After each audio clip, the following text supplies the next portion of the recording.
किसी भी समाज के लिए अनएजुकेटेड लोगों से ज़्यादा खतरनाक होते हैं हाफ एजुकेटेड लोग।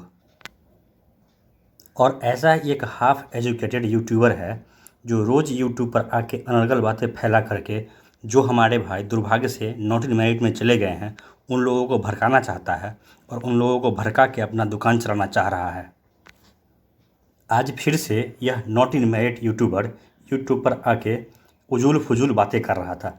तो दोस्तों, आप लोग इस वीडियो को आखिरी तक ज़रूर देखिएगा, क्योंकि मैं इस वीडियो में आप लोगों को बताऊंगा कि यह जो बातें कर रहा है यह कितना फिजूल बातें हैं और यह किस तरह से जो हमारे भाई नॉट इन मेरिट में हैं उनको यह भड़का रहा है। इसके बाद मैं इसको इसके सवालों का जवाब भी दूंगा और इसके बाद मैं इसे सिर्फ 2 सवाल पूछूंगा। अगर इसमें दम है तो 2 सवालों का जवाब देकर बताए मुझे। उसके बाद आखिरी में मैं आप लोगों को यही बताऊंगा कि ऐसे लोग इस समाज के लिए कितना खतरनाक है, खास करके बिहार के शिक्षा व्यवस्था के लिए ये लोग कितना ज़्यादा खतरनाक है। आज देखिए फिर से यह यूट्यूब पर आकर यह साबित करना यह चाह रहा था कि जो एस्टेट है, एस्टेट 2019 जो है, यह एक एलिजिबिलिटी टेस्ट है। तो मैं इसे कहना चाहूँगा भाई साहब, हाँ मैं भी कहता हूँ कि यह एक टीचर एलिजिबिलिटी टेस्ट है जो कि BSEB के द्वारा कंडक्ट किया गया था। और आप अर्धज्ञानी हैं, आप हाफ एजुकेटेड है, आपके पास एजुकेशन तो है लेकिन पूर्ण ज्ञान आपके पास नहीं है। और मैं अभी 2 मिनट में आपको यह प्रूव करके दिखाता हूँ कि आप किस तरह से हाफ एजुकेटेड इंसान हैं। पहले मैं क्लियर कर दूँ कि हाँ, यह जो एग्ज़ाम है, एस्टेट है, ये एक एलिजिबिलिटी टेस्ट है। मैं आपकी बात से सहमत हूँ, लेकिन आप अर्धज्ञानी इंसान हैं। और सुनिए, मैं आपको दिखाता हूँ कि आप कैसे अर्धज्ञानी इंसान हैं। दोस्तों, जिन्हें मैं अज्ञानी कह रहा हूँ, वास्तव में ये लोग अज्ञानी नहीं हैं, ये लोग बहुत ही शातिर लोग हैं। मैं इन्हें शातिर इसलिए कह रहा हूँ क्योंकि वास्तविकता और सच्चाई इन्हें भली भांति पता है। तो आइए अब मैं आपको दिखाता हूँ। इसके बाद, इससे पहले मैं एक बात और कह दूँ कि हाँ, मैंने माना है कि एस्टेट एक एलिजिबिलिटी टेस्ट है, लेकिन अब आओ देखो और पूरा ज्ञान लो। और कि कुछ भी अगर यूट्यूब पे डालो तो पूरा ज्ञान पहले ले लो और सच्चाई बताया करो, और पूरा पूरा सच्चाई बताया करो। आधा सच्चाई कभी भी यूट्यूब पे मत बताया करो। और उच्च माध्यमिक हेतु भी 7 विषयों में सुनो 50% रिक्तियां होंगी। क्या कह इस रहे हैं वर्ष सर, आयोजित ध्यान होने से वाली सुनो। STT परीक्षा विगत TET परीक्षाओं से कई मायनों में भिन्न होगी। अब तक इसके पूर्व आयोजित की जाने वाली TET मैं उम्मीद करता हूँ कि इस शातिर इंसान का आँख और कान सामान्य रूप से काम कर रहा होगा और यह सुन पाया होगा कि आनंद सर ने क्या कहा कि इस बार का STT विगत STT से कई मायनों में अलग होगा। अब यह किन मायनों में अलग होगा, यह तुम तो यूट्यूबर हो, भर दिन तुम यूट्यूबरी ही करते हो, तो देख लेना। यूट्यूब पे हज़ारों ऐसे चैनल हैं जहाँ पे यह आप तुम लोगों को आनंद सर का स्टेटमेंट पूरा का पूरा देखने को मिल जाएगा और पॉइंट टू पॉइंट तुम लोग देख लेना। और देखने की बात भी नहीं, तुम्हें भली भांति पता है। तुम लोग सिर्फ़ और सिर्फ अपना दुकान चलाने के लिए और जो हमारे भाई नॉट इन मेरिट में हैं उनको भरमाने के लिए ये गलत एजेंडा चला रहे हो। अब आओ मैं तुमको एक और प्रूफ दिखाता हूँ कि किस तरह से तुम लोग आधा ज्ञान दे रहे हो और लोगों को बेवकूफ़ बना रहे हो। तुम लोग कहते हो ना कि सरकार ने मेरिट नॉन मेरिट करे गलत कर दिया, तो सुनो, आनंद सर ने ही कहा था कि इस तरह से रिजल्ट दिया जाएगा। और अगर तुम लोगों को लगता है कि सरकार ने गलत किया, अगर तुम लोगों का लगता है कि जो आनंद सर कह रहे हैं उन्होंने गलत किया था, तो अगर है तुम लोगों का औकात तो जाके केस करो, सरकार पे केस करो, आनंद किशोर सर पे केस करो। तुम लोगों के बस की बात नहीं है। तुम लोग सब के सब चिंदी चोर हो और तुम लोगों को अपना दुकान चलाने के लिए जो हमारे भाई लोग, जो हमारे दोस्त लोग दुर्भाग्य से नॉट मेरिट में चले गए, उनको बरगलाने के अलावा कोई और काम नहीं है।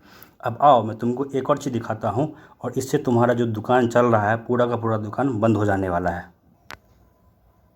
दोस्तों, ये लोग दुनिया भर की उजुल फुजुल बातें करेंगे, लेकिन जो मुद्दे की बात है, जो मेन नोटिफिकेशन का बात है, दुनिया भर का वकालत कर लेंगे यूट्यूब पे आके ये लोग कि इस आदेश में वो कहा गया है, उस आदेश में वो कहा गया। अभी अभी आप लोगों को मैंने आनंद किशोर सर का वीडियो दिखा दिया जिसमें आनंद किशोर सर साफ कह रहे हैं कि 2019 STT विगत STT से अलग होगा। ठीक है, एस्टेट एलिजिबिलिटी टेस्ट होता था, होता है, हो सकता है भविष्य में भी हो, लेकिन यह जो 2019 एस्टेट है ये बाकी एस्टेट से अलग है। और ये किस मायने में अलग है ये सर ने कई बार कहा है। आप लोगों को अगर देखना हो, अगर तुम लोगों को भी देखना हो नॉन मेरिट वालों, तो यूट्यूब पे हज़ारों वीडियो पड़ा जाके देख लेना। अब आओ जिस पे तुम लोगों को बात करना चाहिए, नोटिफिकेशन, आओ इस नोटिफिकेशन पे तुम लोग थोड़ा बात करो।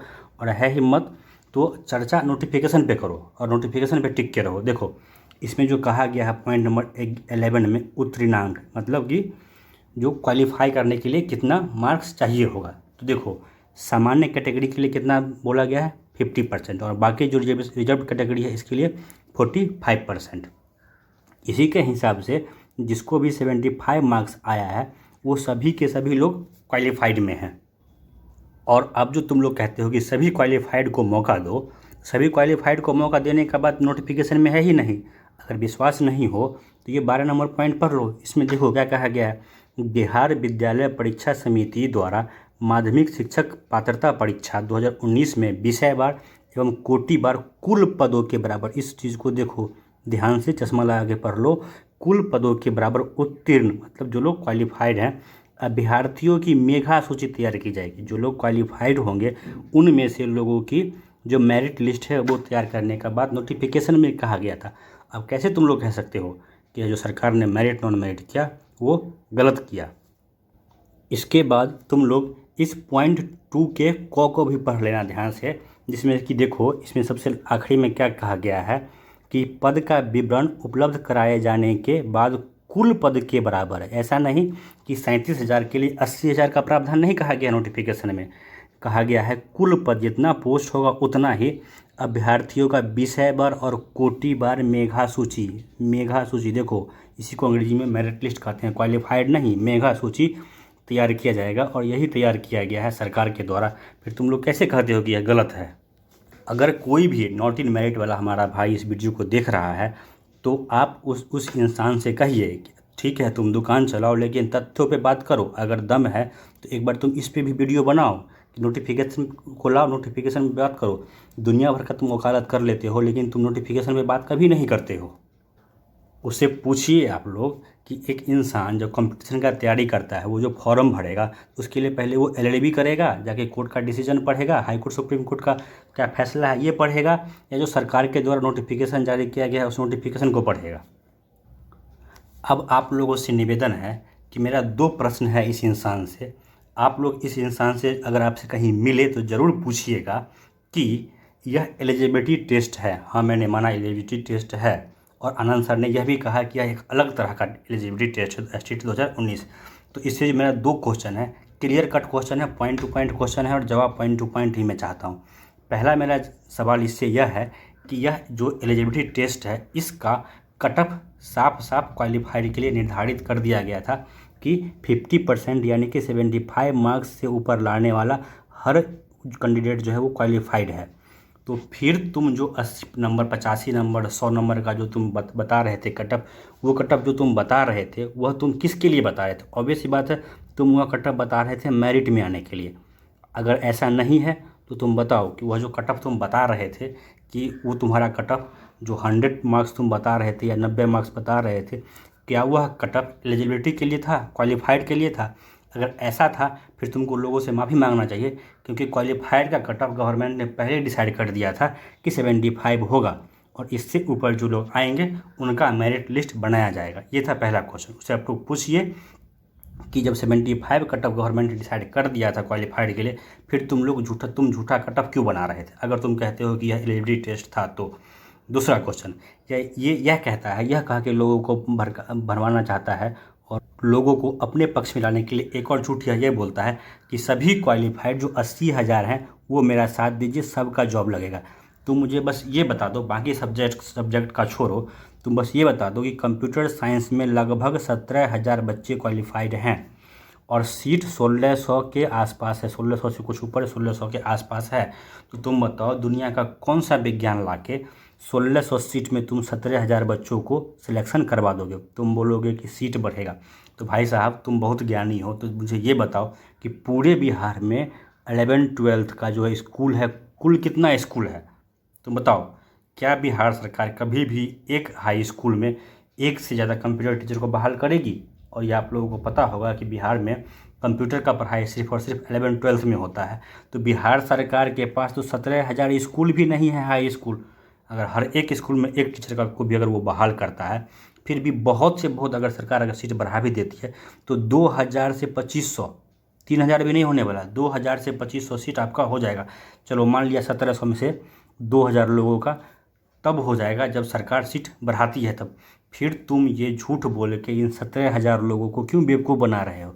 और जो ये 17,000 लोग हैं, जो 80,000 लोग क्वालिफाइड में हैं, मैं इनसे भी कहूँगा कि आप भी यह प्रश्न पूछिए, क्योंकि ये आपके भी भविष्य के साथ खिलवाड़ किया जा रहा है और आपको भी कहीं ना कहीं बेवकूफ़ बनाने का यह एक षड्यंत्र रचा जा रहा है इन लोगों के द्वारा।